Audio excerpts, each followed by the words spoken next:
1694년 한성부 창덕궁 깊은 곳, 어둠이 내려앉은 밤, 궁궐의 가장 은밀한 공간에서 누군가의 숨이 점점 가늘어지고 있었다. 그곳은 빛이 닿지 않는 지하 감옥이었다. 차가운 돌바닥 위에 앉아있던 한 여인. 그녀의 손목에는 이미 힘이 남아있지 않았다. 입술은 바짝 말라있었고 눈빛은 공허했다. 그러나 그녀는 여전히 입을 열지 않았다. 문 밖에서는 발걸음 소리가 들렸다. 누군가가 다가오고 있었다. 그 발걸음은 망설임이 없었다. 마치 이미 결론이 정해진 사람의 걸음처럼. 잠시 후 문이 열렸다. 차가운 공기가 밀려들어왔다. 그리고 낮은 목소리가 울렸다. 명은 이미 내려졌다. 그 여인은 고개를 들지 않았다. 아니, 들 수 없었다. 이미 모든 것을 알고 있었기 때문이다. 그녀의 이름은 박씨, 조선 왕세자의 아내였던 여인. 그러나 지금 그녀는 왕세자빈이 아니었다. 모든 것을 잃은 채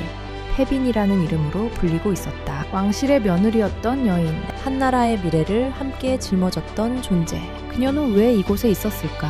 그리고 왜 아무도 그녀를 구하지 않았을까? 이 이야기는 기록에 남아있다. 조선왕조실록과 승정원 일기, 그리고 여러 사료 속에 조용히 남겨진 한 여인의 마지막, 실제로 존재했던 사건이다. 우리는 그 기록을 바탕으로 감춰졌던 진실을 따라가 보려 한다. 영상이 도움이 되셨다면 좋아요와 구독으로 더 많은 역사, 이야기를 함께 해주시기 바란다. 이제 이야기를 시작한다. 1681년 한성부, 조선 제19대 왕 숙종의 치세. 궁궐안은 겉보기에는 평온해 보였지만 그 안에서는 끊임없는 권력의 흐름이 움직이고 있었다. 그 중심에는 왕세자가 있었다. 그리고 그 곁에는 한 여인이 있었다. 그녀가 바로 박씨였다. 처음 그녀가 궁궐에 들어왔을 때 모든 것은 순조로워 보였다. 가문은 탄탄했고 혼인은 정략적으로도 완벽했다. 조선의 미래를 책임질 왕세자의 배우자로서 그녀는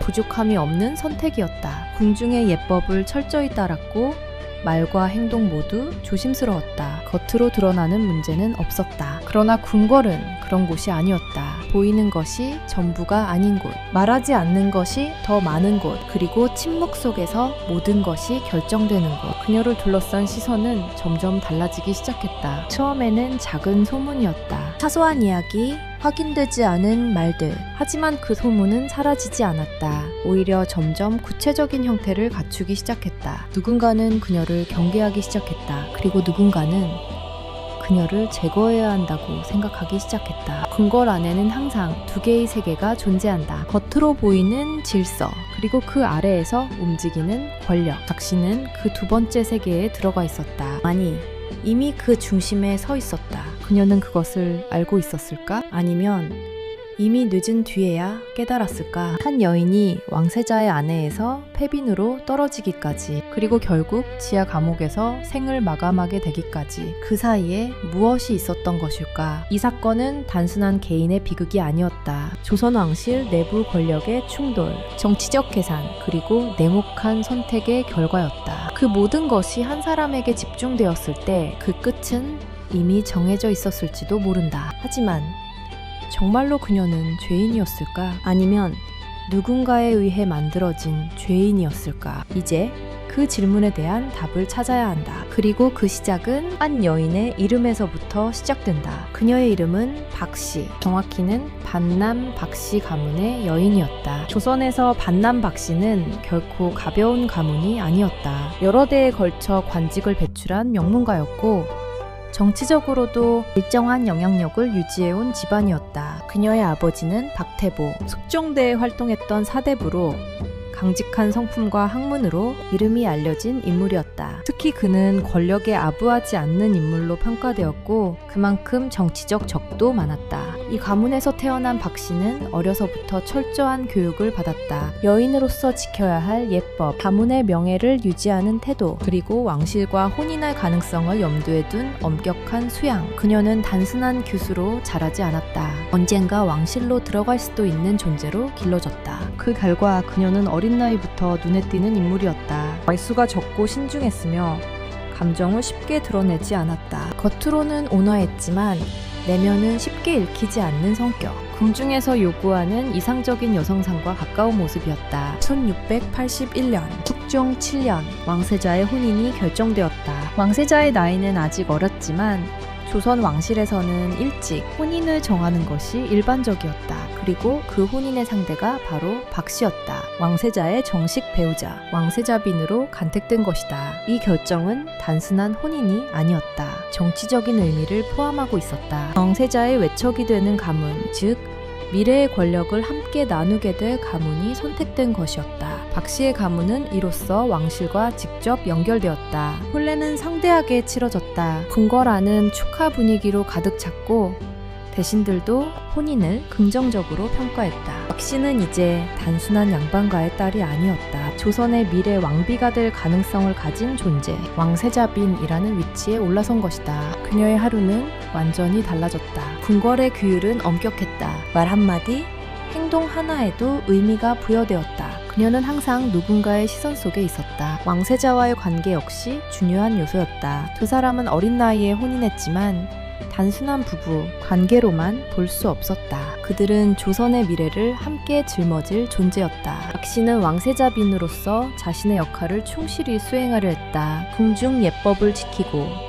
내명부 질서를 따르며 조용히 자신의 자리를 유지했다. 겉으로 보기에 그녀는 완벽한 왕세자빈이었다. 그러나 궁궐은 단순한 공간이 아니었다. 왕세자빈이라는 자리는 높았지만 동시에 위험했다. 그 자리는 언제든지 흔들릴 수 있었다. 특히 숙종의 치세는 더욱 그러했다. 왕의 의 중 하나로 모든 것이 바뀔 수 있는 시대, 정치 세력 간의 균형이 끊임없이 흔들리던 시기, 왕세자빈이라는 위치 역시 그 흐름에서 자유로울 수 없었다. 박씨는 그 사실을 알고 있었을까? 아니면 자신의 위치가 얼마나 불안정한지 깨닫지 못한 채 시간을 보내고 있었을까? 처음 몇 년 동안 그녀에게 큰 문제는 없었다. 적어도 기록상으로는 그렇다. 그러나 변화는 아주 조용하게 시작되었다. 궁궐 안에서 들리기 시작한 작은 말들, 누군가의 시선, 설명할 수 없는 분위기의 변화. 그 중심에는 언제나 권력이 있었다. 왕세자빈이라는 자리는 단순한 명예가 아니었다. 그 자리를 둘러싼 이해관계가 존재했다. 그리고 그 이해관계는 곧 갈등으로 이어진다. 박씨는 그 갈등의 중심으로 점점 끌려 들어가고 있었다. 그녀가 원했든 원하지 않았든 그 순간부터 그녀의 삶은 더 이상 그녀 자신의 것이 아니게 된다. 왕세자빈 박씨, 그 이름 뒤에는 이미 보이지 않는 균열이 시작되고 있었다. 1680년대 조선, 숙종이 즉위한 이후 조정은 겉으로는 안정된 듯 보였지만 실제로는 끊임없는 정치적 긴장 속에 놓여 있었다. 그 핵심에는 당쟁이 있었다. 서인과 남인 두 세력은 단순한 학문적 차이를 넘어 권력을 둘러싼 치열한 경쟁을 이어가고 있었다. 숙종은 이 두 세력을 이용했다. 한쪽을 밀어주고 다른 한쪽을 몰아내는 방식, 이른바 환국 정치였다. 1680년 경신환국, 남인이 몰락하고 서인이 정권을 장악했다. 그리고 이 흐름은 궁궐 내부에도 영향을 미쳤다. 왕세자의 위치 역시 이 정치적 구조 안에 포함되어 있었다. 왕세자는 단순한 후계자가 아니었다. 미래 권력의 중심이었고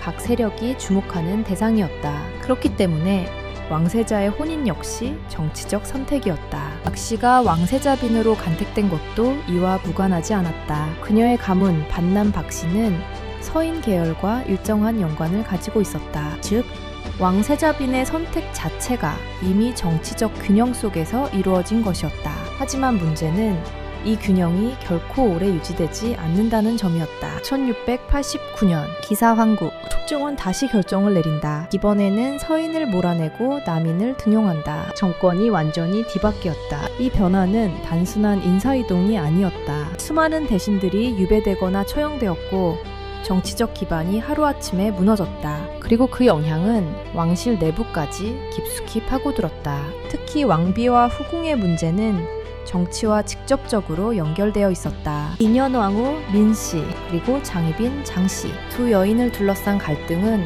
단순한 후궁 경쟁이 아니었다. 서인과 남인의 대립이 그대로 반영된 사건이었다. 1689년 숙종은 인현왕후를 폐위시키고 장씨를 왕비로 책봉한다. 이 사건은 조정 전체를 뒤흔들었다. 그리고 동시에 왕세자의 위치에도 영향을 주기 시작했다. 왕세장씨, 즉 훗날에 장희빈이 낳은 아들이었다. 이 점이 중요했다. 왕세자의 정통성과 정치적 위치는 왕비의 지위와 밀접하게 연결되어 있었다. 왕씨가 왕비가 되면서 왕세자의 입지는 오히려 강화되는 듯 보였다. 그러나 그 이면에는 또 다른 문제가 존재했다. 왕세자를 둘러싼 세력 간의 경쟁이 더욱 격화된 것이다. 남이는 왕세자를 중심으로 권력을 유지하려 했고 서인은 다시 권력을 되찾기 위해 기회를 노리고 있었다. 이 과정에서 왕세자빈의 위치도 점점 민감해졌다. 박씨는 단순한 왕세자의 아내가 아니었다. 미래 왕비가 될 가능성을 가진 존재였다. 그녀의 가문,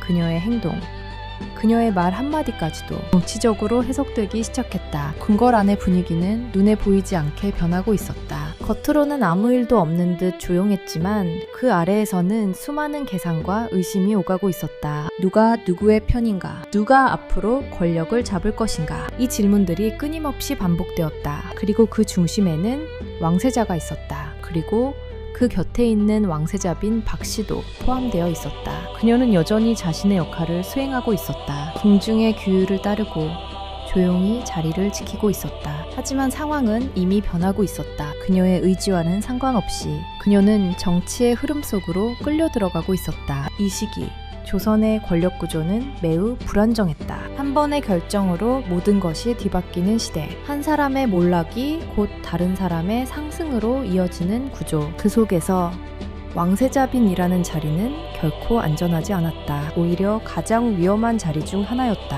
왜냐하면 그 자리는 언제든지 제거될 수 있는 자리였기 때문이다. 그리고 누군가는 이미 그 가능성을 계산하고 있었을지도 모른다. 박씨는 아직 알지 못했다. 자신이 서 있는 그 자리가 얼마나 위태로운 곳인지, 그리고 그 균형이 무너지는 순간 자신에게 어떤 일이 벌어질지를. 1690년대 초 한성부 창덕궁 궁궐안의 공기는 이전과 달라져 있었다. 트론은 여전히 질서가 유지되고 있었지만 내부에서는 미묘한 긴장이 흐르고 있었다.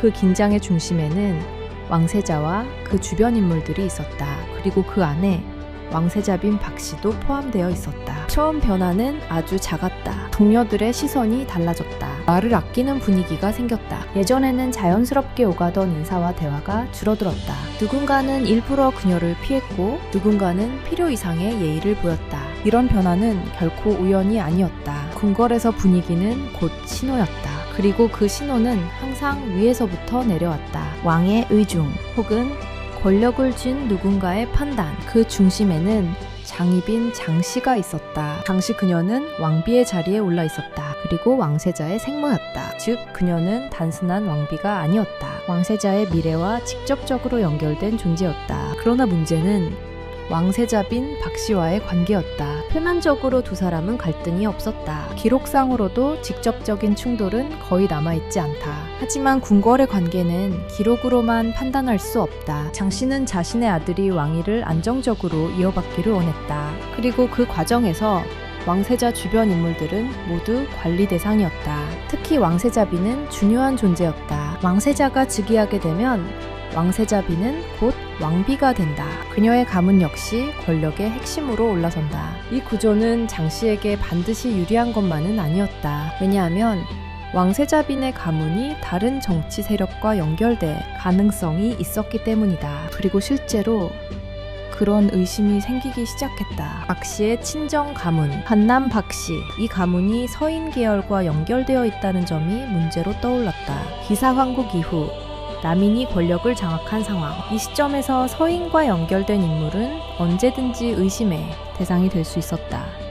처음에는 단순한 의심이었다. 왕세자빈이 서인과 내통하고 있다. 확인되지 않은 이야기, 증거 없는 말. 하지만 이런 말은 사라지지 않는다. 궁궐에서는 한 번 나온 말은 반드시 누군가의 입을 통해 확장된다. 그리고 그 말은 점점 구체적인 형태를 갖추기 시작했다. 왕세자빈이 정치에 관여하고 있다. 왕세자를 움직이려 한다. 이런 소문은 점점 위험한 수준으로 발전했다. 문제는 이 소문이 단순히 떠도는 이야기로 끝나지 않았다는 점이다. 누군가가 이 이야기를 이용하기 시작했다. 궁궐 안에는 항상 정보가 오간다. 그리고 그 정보는 곧 무기가 된다. 박씨를 둘러싼 소문은 점점 하나의 흐름이 되었다. 그녀의 행동 하나하나가 의심의 대상이 되었다. 말수가 적다는 점조차도 문제가 되었다. 침묵은 곧 의도라고 해석되었다. 그리고 그 해석은 점점 그녀에게 불리한 방향으로 흘러갔다. 왕세자 역시 이 변화에서 자유롭지 않았다. 그는 점점 더 많은 압박을 받기 시작했다. 어머니인 장씨와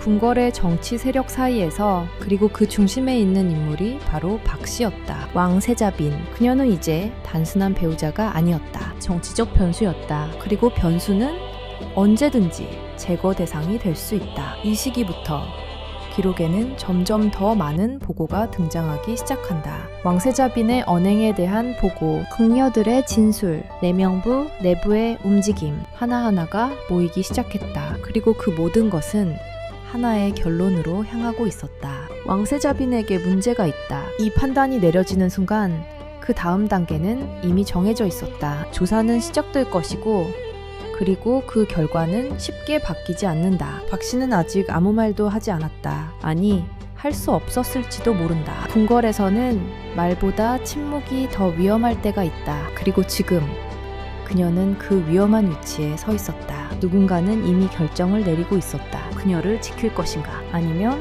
버릴 것인가. 1693년 한성부, 궁궐 내부의 공기는 더 이상 숨길 수 없을 정도로 변해 있었다. 소문은 이미 퍼질 대로 퍼졌고, 이제는 그것이 단순한 이야기가 아니라 하나의 사건으로 다루어지기 시작했다. 왕세자빈 박씨에 대한 의혹. 처음에는 개인의 문제로 보였던 것이 이제는 정치적 문제로 확대되고 있었다. 조정의 대신들 사이에서도 그녀의 이름이 언급되기 시작했다. 비공식적인 자리에서, 그리고 점점 공식적인 보고로 이어졌다. 왕세자빈의 언행이 적절하지 않다. 궁중 질서를 어지럽히고 있다. 이러한 표현들이 기록에 등장하기 시작했다. 하지만 문제는 그 내용이 매우 모호했다는 점이다. 구체적인 죄목은 없었다. 확실한 증거도 제시되지 않았다. 그럼에도 불구하고 논의는 계속되었다. 이것이 바로 조선 궁중 정치의 특징이었다. 명확한 증거보다 중요한 것은 분위기였다. 그리고 그 분위기를 만드는 것은 권력이었다. 당시 조정을 장악하고 있던 남인 세력, 그들은 왕세자와 그 주변 인물들을 통해 권력을 유지하고 있었다. 그러나 동시에 그 내부에서도 균열이 존재했다. 모든 인물이 같은 방향을 보고 있지 않았다. 그리고 그 틈에서 왕세자빈 박씨는 점점 더 고립되기 시작했다. 궁궐 안에서 그녀를 직접적으로 옹호하는 목소리는 점점 줄어들었다. 누군가는 침묵했고, 누군가는 거리를 두었고, 누군가는 그녀를 의심하기 시작했다. 이 변화는 왕세자에게도 영향을 주었다. 그는 점점 더 어려운 선택의 상황에 놓이게 되었다. 아내를 지킬 것인가, 아니면 궁궐의 질서를 따를 것인가. 그러나 이 선택은 단순한 개인의 문제가 아니었다. 왕세자의 결정은 곧 정치적 의미를 가지게 된다. 그리고 그 결과는 그의 미래에도 영향을 미친다. 왕세자는 점점 말을 아끼기 시작했다. 공식적인 자리에서는 아무런 입장을 밝히지 않았고, 사적인 공간에서도 신중한 태도를 유지했다. 이 침묵은 여러 가지로 해석되었다. 누군가는 그가 아내를 버릴 준비를 하고 있다고 보았고, 누군가는 그가 상황을 지켜보고 있다고 생각했다. 그러나 분명한 것은 하나였다. 왕세자빈 박씨는 점점 더 혼자가 되어가고 있었다. 이 시기 궁궐 내부에서는 비밀리에 조사 움직임이 시작되었다.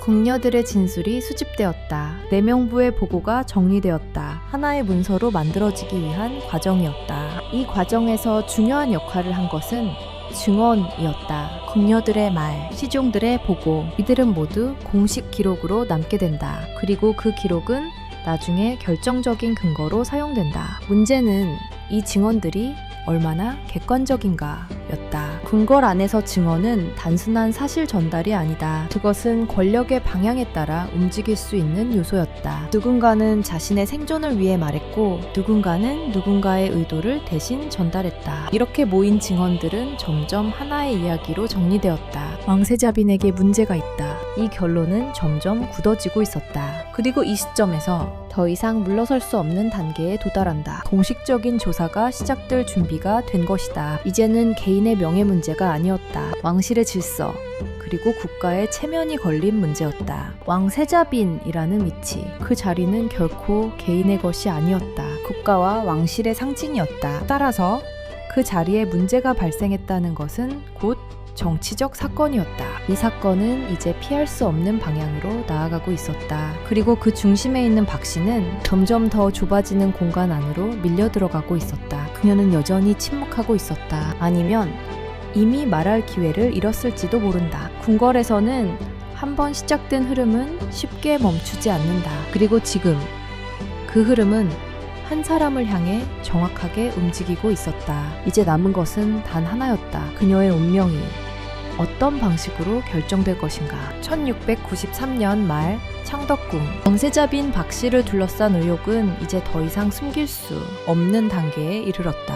조정에서는 공식적인 논의가 시작되었다. 대신들은 하나둘 입을 열기 시작했고 그들의 발언은 점점 더 노골적으로 변해갔다. 왕세자빈의 행실이 부적절합니다. 왕실의 기강을 해칠 우려가 있습니다. 이러한 말들이 공식 속상에서 등장하기 시작했다. 이 시점에서 중요한 변화가 있었다. 의혹이 가능성에서 사실로 취급되기 시작한 것이다. 확인되지 않은 내용이었음에도 불구하고 이미 많은 대신들은 그것을 사실처럼 받아들이고 있었다. 그리고 그 중심에는 남인 세력이 있었다. 그들은 이 사건을 단순한 개인 문제로 보지 않았다. 왕실 내부의 질서를 바로잡아야 하는 문제로 인식했다. 하지만 그 이면에는 정치적 계산이 존재했다. 왕세자빈 박 씨, 그녀의 가문은 서인과 연결되어 있었다. 이 사실은 남인에게 매우 민감한 요소였다. 왕세자의 배우자가 서인 계열과 연결되어 있다는 점, 이것은 곧 미래 권력 구조에 영향을 줄 수 있는 요소였다.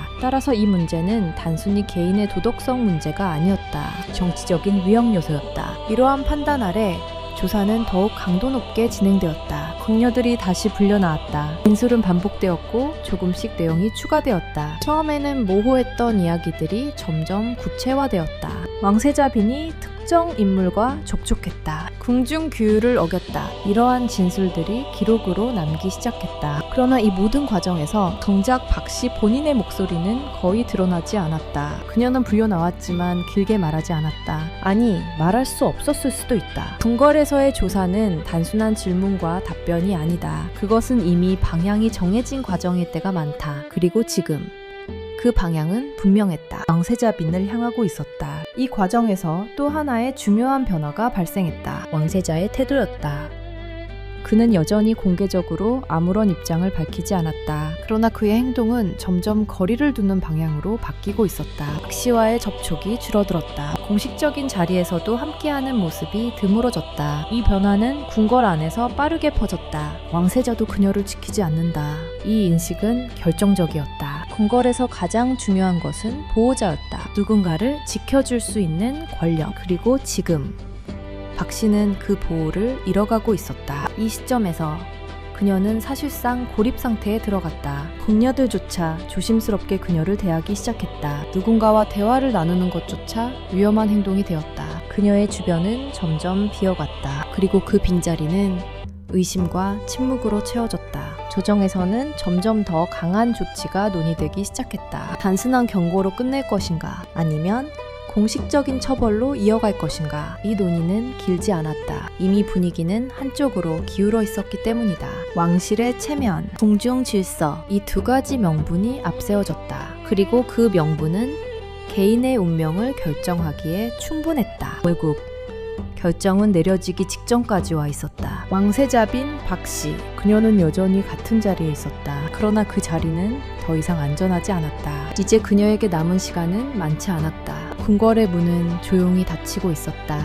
그리고 그 안에서 한 여인의 운명이 천천히 결정되고 있었다. 이 순간 이후 모든 것은 되돌릴 수 없는 방향으로 움직이게 된다.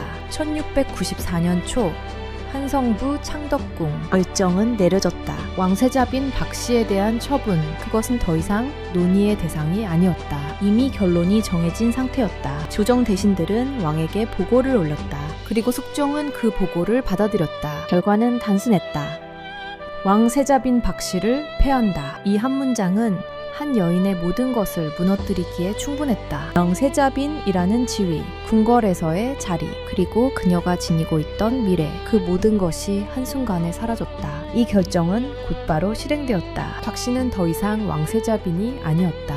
그녀는 이제 패빈 박씨였다. 이 명칭의 변화는 단순한 호칭이 아니었다. 그녀의 신분과 운명이 완전히 뒤바뀌었다는 의미였다. 궁궐의 법도에 따라 패빈은 궁 안에 머무를 수 없었다. 그러나 그녀의 경우 단순한 출궁으로 끝나지 않았다. 그녀는 별도의 공간으로 옮겨졌다. 지하 감옥.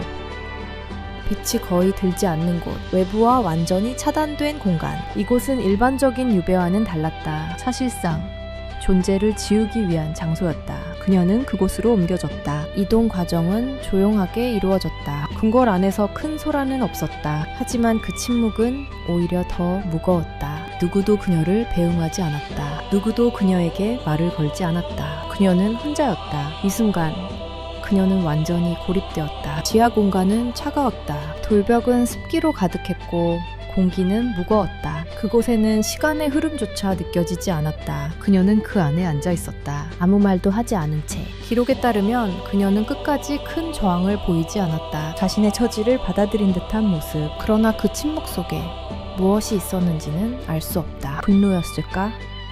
억울함이었을까? 아니면 이미 모든 것을 포기한 상태였을까? 궁궐 밖에서는 이 사건에 대한 소문이 퍼지기 시작했다. 왕세 그리고 그 이유에 대한 여러 가지 이야기들. 그러나 공식 기록은 매우 절제되어 있었다. 구체적인 죄목은 명확히 드러나지 않았다. 단지 왕세자빈으로서의 도리를 다하지 못했다는 표현이 남아 있을 뿐이었다.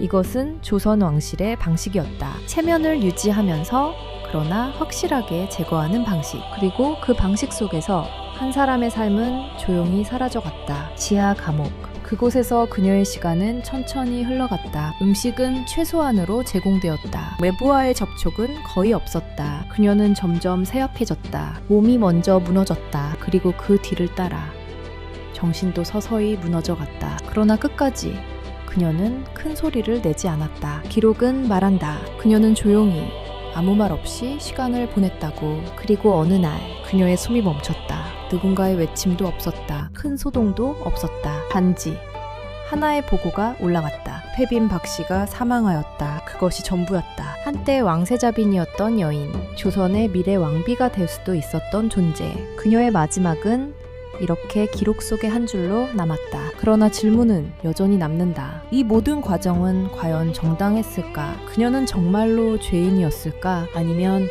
이미 정해진 결론 속에서 희생된 존재였을까? 이 사건은 단순히 한 여인의 죽음으로 끝나지 않는다. 그 이후 더 큰 변화가 이어지기 때문이다. 1694년 창덕궁 지하. 패빈 박씨는 더 이상 시간의 흐름을 정확히 느낄 수 없었다. 그곳에는 해가 없었다. 아침과 밤의 구분도 없었다. 단지 희미한 등불과 축축한 공기만이 존재했다. 그녀의 하루는 단조로웠다. 아니, 하루라는 개념 자체가 흐려져 있었다. 정해진 시간에 음식이 놓이고 그녀는 그것을 거의 손대지 않았다. 몸은 점점 약해지고 있었다. 그러나 그것보다 더 빠르게 무너진 것은 마음이었다. 처음 이곳에 들어왔을 때 그녀는 아직 생각을 하고 있었다. 왜 이런 일이 벌어졌는지, 어디서부터 잘못된 것인지. 하지만 시간이 지나면서 그 질문들은 점점 의미를 잃어갔다. 답을 찾을 수 없기 때문이었다. 궁궐에서 벌어진 일은 항상 그렇다. 이유는 존재하지만 그 이유는 기록되지 않는다. 그리고 그 기록되지 않은 부분이 가장 중요한 진실일 때가 많다. 박씨는 점점 말을 잃어갔다. 처음에는 혼잣말을 했다. 작게, 아주 작게. 그러나 그마저도 사라졌다. 이제 그녀는 거의 아무 말도 하지 않았다. 지하 감옥 안에서 그녀의 존재는 점점 희미해지고 있었다. 그녀를 기억하는 사람도 줄어들고 있었다. 궁궐은 빠르게 변한다. 한 사람이 사라지면 그 자리는 곧 다른 사람으로 채워진다. 왕세자 역시 예외가 아니었다. 그는 더 이상 그녀에 대해 언급하지 않았다. 적어도 기록에는 그렇게 남아있다. 이 침묵은 여러 가지 의미를 가진다. 정치적 선택일 수도 있고 개인적인 감정의 정리일 수도 있다. 그러나 분명한 것은 하나였다. 그녀는 완전히 혼자가 되었다는 점이다. 지하 감옥. 그곳은 단순한 공간이 아니었다. 처해와 단절된 상태, 존재 자체가 지워지는 장소였다. 그녀는 그 안에서 점점 자신을 잃어갔다. 거울은 없었지만 자신이 어떻게 변해가고 있는지는 느낄 수 있었다. 손은 점점 가늘어졌고 숨은 점점 짧아졌다. 눈빛도 변했다. 처음에 불안과 혼란은 사라지고 그 자리에 남은 것은 공허였다. 이 상태는 단순한 절망이 아니었다. 이미 모든 것을 받아들인 상태, 저항할 이유도 의지도 남아있지 않은 상태였다. 그러나 그 침묵 속에서도 완전히 사라지지 않은 것이 있었다. 기억. 그녀는 가끔 과거를 떠올렸다. 궁궐에 처음 들어왔던 날, 혼례가 치러지던 순간, 그리고 왕세자와 함께했던 짧은 시간들. 그 모든 것이 이제는 먼 이야기처럼 느껴졌다.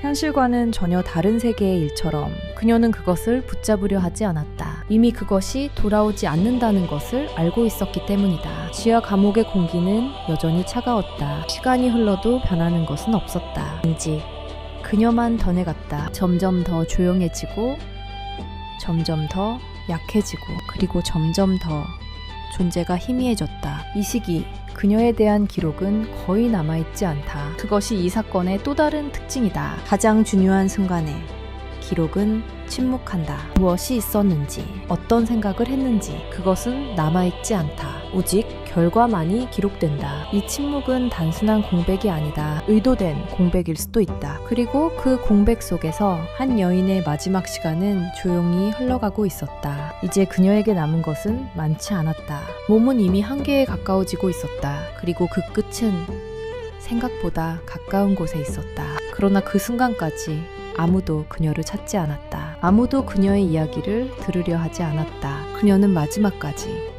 기록되지 않은 채로 남아있었다. 그리고 바로 그 점이 이 사건을 더욱 깊은 의문으로 남기게 만든다. 1694년 한성부 창덕궁 태빈 박씨가 지하에 격리된 이후 궁궐은 겉으로 빠르게 안정을 되찾는 듯 보였다. 왕실의 일상은 다시 정리되었다. 내명부의 질서는 새롭게 재편되었고 왕세자의 주변 인물들도 조용히 교체되기 시작했다.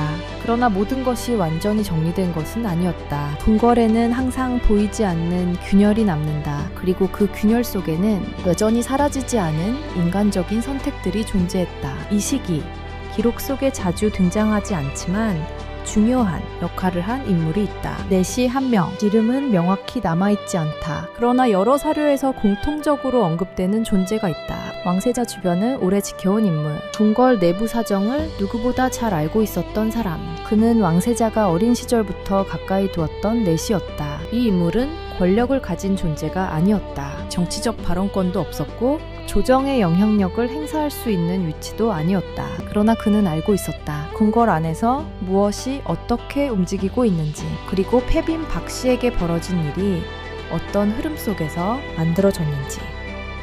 그는 침묵하고 있었다. 대부분의 사람들처럼. 그러나 어느 순간 그의 행동이 조금씩 달라지기 시작했다. 그는 지하 감옥 근처를 오가기 시작했다. 공식적인 이유는 없었다. 기록에도 명확히 남아있지 않다. 그러나 몇몇 간접적인 기록을 통해 그가 그곳을 찾았다는 사실이 확인된다. 그는 패빈 박씨를 직접 만나지 않았다. 만날 수 있는 위치도 아니었다. 그러나 그는 알고 있었다. 그 안에 한 사람이 있다는 것을. 그리고 그 사람이 한때 왕세자빈이었다는 것을. 그는 작은 행동을 시작했다. 음식을 조금 더 신경 써서 전달하도록 지시했다. 가능한 한 따뜻한 것을 유지하려 했다. 이것은 큰 행동이 아니었다. 궁궐의 흐름을 바꿀 수 있는 것도 아니었다. 그러나 그에게는 의미가 있었다. 이것은 선택이었다. 권력과는 무관한 개인의 판단. 그는 알고 있었다. 이 행동이 드러날 경우 자신 역시 위험해질 수 있다는 것을. 궁궐에서는 불필요한 동정이 문제가 될 수 있었다. 특히 이미 처분이 내려진 인물에게 향하는 감정은 의심의 대상이 될 수 있었다. 그럼에도 불구하고 그는 멈추지 않았다. 그는 말을 하지 않았다. 누군가에게 설명하지도 않았다. 그저 조용히 자신이 할 수 있는 최소한의 행동을 이어갔다. 이 인물은 영웅이 아니었다. 그는 누구를 구하지 못했다. 상황을 바꾸지도 못했다. 패빈 박씨의 운명은 이미 정해져 있었기 때문이다. 그러나 그의 존재는 중요하다. 왜냐하면 이 사건 속에서 거의 유일하게 남아있는 인간적인 선택이었기 때문이다. 궁궐은 냉정한 공간이다. 권력은 감정을 배제한다. 결정은 개인의 사정을 고려하지 않는다. 그 속에서 누군가가 다른 선택을 했다는 것. 그것은 기록에는 작게 남지만 의미는 결코 작지 않다. 이 내시는 끝까지 조용히 움직였다. 그리고 그 움직임은 아무도 크게 주목하지 않는 사이에 계속되었다. 지하 감옥 안에서 패빈 박씨는 여전히 침묵 속에 있었다. 그녀는 누군가의 존재를 느꼈을까? 아니면 그 모든 것이 그녀에게는 이미 의미 없는 일이었을까? 기록은 이 부분에 대해 아무것도 말해주지 않는다. 그러나 분명한 것은 이 사건이 완전히 무감각한 흐름만으로 이루어진 것은 아니라는 점이다. 아주 작은 틈, 그 안에 남아있던 인간적인 선택, 그것이 바로 이 이야기에서 드러나는 또 하나의 얼굴이다. 그리고 이 작은 움직임은 곧 다가올 마지막 순간과도 연결되어 있다. 그 순간, 누가 무엇을 선택하게 될 것인가? 그 답은 이제 얼마 남지 않았다. 1694년 창덕궁 지하 감옥. 모든 것은 이미 끝을 향해 가고 있었다. 케빈 박씨의 몸은 더 이상 버틸 수 없는 상태에 이르렀다. 숨은 짧아졌고 손끝에는 힘이 거의 남아있지 않았다. 그녀는 더 이상 움직이지 않았다. 아니, 움직일 수 없었다. 차가운 돌바닥 위에 앉은 채 그녀는 오랫동안 같은 자세를 유지하고 있었다. 그날 밤 평소와는 다른 기운이 감돌았다. 지하 공간의 공기는 더욱 무거워졌고 문 밖의 움직임이 평소보다 분명하게 느껴졌다. 누군가가 다가오고 있었다. 발걸음은 느리지 않았다. 주저앉 이미 결론이 정해진 사람의 걸음이었다. 잠시 후 문 앞에 멈춰선 기척, 그리고 잠금이 풀리는 소리. 문이 열렸다. 차가운 공기가 안으로 밀려들어왔다. 등불의 빛이 흔들렸다. 그 빛 속에 몇 명의 인물이 서 있었다. 그들은 말을 하지 않았다. 필요가 없었기 때문이다. 이미 모든 것은 결정되어 있었다. 그중 한 사람이 앞으로 나섰다. 손에는 문서가 들려 있었다. 짧은 문장. 그러나 그 의미는 무거웠다. 왕의 명, 그 문서는 읽히지 않았다. 낭독조차 필요 없었다. 이 공간에 있는 모든 사람들은 알고 있었다. 이것이 무엇을 의미하는지. 케빈 박씨는 고개를 들지 않았다. 그녀는 이미 알고 있었다. 이 순간이 오고 있다는 것을. 그녀의 숨은 점점 더 느려졌다. 그러나 표정에는 변화가 없었다. 두려움도 저항도 보이지 않았다. 오히려 이미 모든 것을 받아들인 사람의 모습이었다. 그녀의 앞에 무언가가 놓였다. 그것은 선택이 아니었다. 절차였다. 궁궐의 방식, 조용하게 그러나 확실하게 끝내는 방식. 그녀는 잠시 그것을 바라보았다. 그리고 아주 천천히 손을 움직였다. 손은 떨리고 있었다. 그러나 멈추지 않았다. 그 움직임은 길지 않았다. 모든 것이 아주 짧은 시간 안에 이루어졌다. 그 공간에는 아무 말도 없었다. 누군가 울지 않았다. 누군가 소리치지 않았다. 그저 침묵만이 존재했다. 시간이 흐른 후 그녀의 몸이 더 이상 움직이지 않았다. 숨은 완전히 멈췄다. 그녀는 마지막까지 아무 말도 남기지 않았다. 그 순간 모든 것이 끝났다. 한 여인의 삶, 왕세자빈으로 시작된 위치, 그리고 패빈으로 끝난 존재. 그 모든 과정이 이 지하 공간에서 마무리되었다. 문은 다시 닫혔다. 등불의 빛도 사라졌다. 그리고 그 안에는 더 이상 아무것도 남아있지 않았다. 다음 날 조정에는 간단한 보고가 올라갔다. 패빈 박씨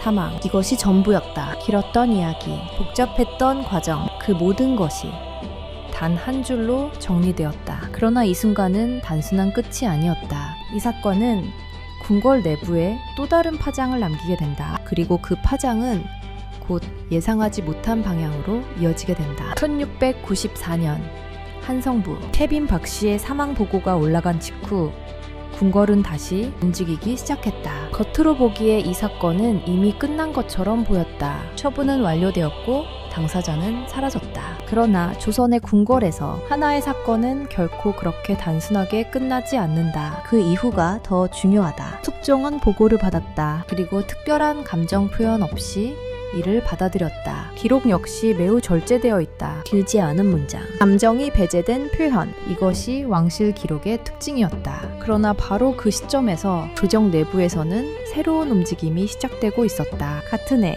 1694년 갑술 황국, 숙종은 다시 결정을 내린다. 이번에는 남인을 몰아내고 서인을 다시 등용한다. 정권이 또 한 번 뒤바뀌었다. 이 변화는 매우 빠르게 진행되었다. 남인 계열 대신들은 자리에서 밀려났고 일부는 유배되거나 처벌을 받았다. 그리고 그 자리를 서인이 채웠다. 이 순간 궁궐의 권력 구조는 완전히 재편되었다. 이 변화는 단순한 정치적 사건이 아니었다. 이전까지 유지되던 판단과 결론들이 다시 검토될 가능성이 생긴 것이다.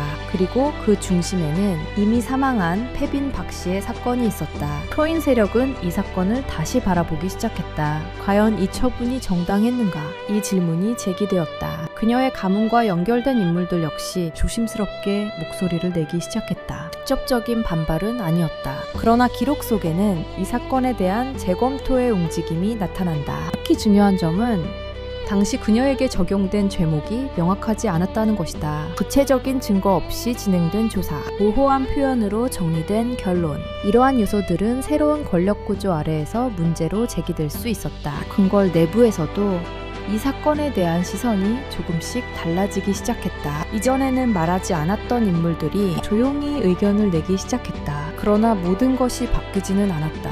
이미 내려진 결정, 이미 실행된 처분, 그리고 무엇보다 이미 사망한 인물. 이 세 가지는 사건을 되돌리기 어렵게 만드는 요소였다. 조선의 정치에서 한번 확정된 처분을 뒤집는 것은 쉽지 않았다. 특히 왕실과 관련된 사건일수록 더욱 그러했다. 결국 이 사건은 완전히 재조사되지 않았다. 일부 문제 제기는 있었지만 공식적으로 결론이 뒤집히지는 않았다. 패빈 박씨의 이름은 그대로 남았다. 그러나 그 의미는 조금씩 변해갔다. 단순한 죄인이 아닌 논란이 있는 인물로 인식되기 시작한 것이다. 이 변화는 기록 속에서도 나타난다. 직접적인 표현은 아니지만 이 사건을 다루는 방식이 미묘하게 달라진다. 단정적인 서술에서 조금 더 신중한 표현으로 이것이 당시 가능한 변화의 범위였다. 궁궐은 다시 평온을 되찾는 듯 보였다. 새로운 인물들이 자리를 채웠고 왕세자의 주변 역시 정리되었다. 그러나 그 평온은 완전한 것이 아니었다. 보이지 않는 흔적이 남아있었다.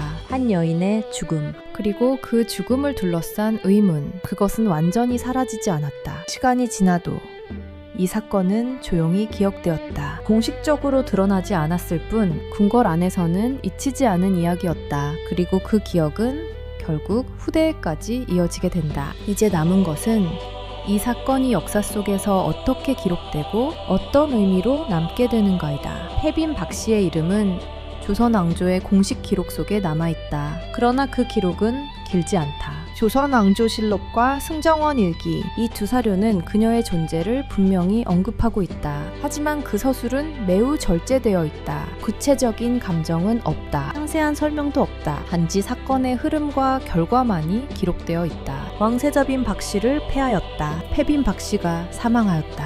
이 두 문장이 그녀의 삶을 대표하는 기록이다. 이것이 조선의 방식이었다. 개인의 감정보다는 국가의 질서와 체면을 우선하는 기록 방식. 그 속에서 수많은 이야기가 생략된다. 패빈 박씨의 경우도 마찬가지였다. 왜 그녀가 의심을 받았는지, 그 의심이 어떻게 확산되었는지, 그리고 그 과정에서 어떤 일이 있었는지, 이러한 내용은 거의 남아있지 않다. 그러나 바로 그 공백이 이 사건을 더욱 의미 있게 만든다. 역사는 항상 모든 것을 말해주지 않는다. 특히 권력과 관련된 사건일수록 기록은 선택적으로 남는다. 그리고 그 선택은 당시 권력을 가진 자들의 시선에 따라 결정된다. 패빈 박씨의 사건 역시 그러한 구조 속에서 기록되었다. 그녀는 죄인으로 기록되었지만 그 죄의 실체는 명확하지 않다. 이 점이 후대의 연구자들에게 중요한 질문을 남긴다. 과연 그녀는 실제로 잘못을 저질렀던 인물이었을까? 아니면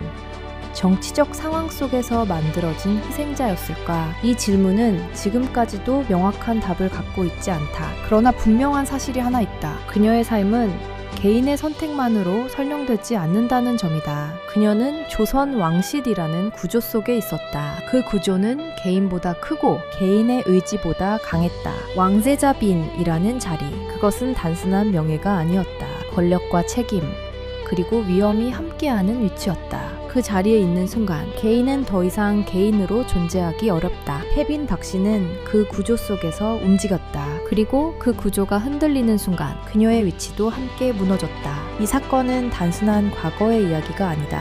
권력이 어떻게 작동하는지, 그리고 그 권력 속에서 개인이 어떤 위치에 놓이는지 그 구조를 보여주는 사례다. 조선의 궁궐은 화려해 보인다. 그러나 그 안은 매우 냉정한 공간이었다. 감정보다 판단이 앞서고 관계보다 질서가 우선되는 곳. 그 속에서 한 사람의 삶은 쉽게 결정될 수 있었다. 패빈 박씨의 이야기는 바로 그 지점에서 끝난다. 그러나 동시에 그 이야기는 질문을 남긴다. 역사는 누구의 시선으로 기록되는가? 그리고 그 기록 속에서 우리는 무엇을 믿어야 하는가? 이 질문은 과거에만 해당되지 않는다. 지금을 살아가는 우리에게도 연결된다. 권력과 기록, 그리고 그 사이에 놓인 개인의 삶. 패빈 박씨의 이야기는 그 관계를 조용히 보여준다. 그리고 마지막으로 이 사건이 남긴 가장 중요한 의미는 이것이다. 역사는 단순한 사실의 나열이 아니다. 그 속에는 선택이 있고 그 선택 속에는 보이지 않는 이야기들이 존재한다. 우리는 그 보이지 않는 부분을 질문해야 한다.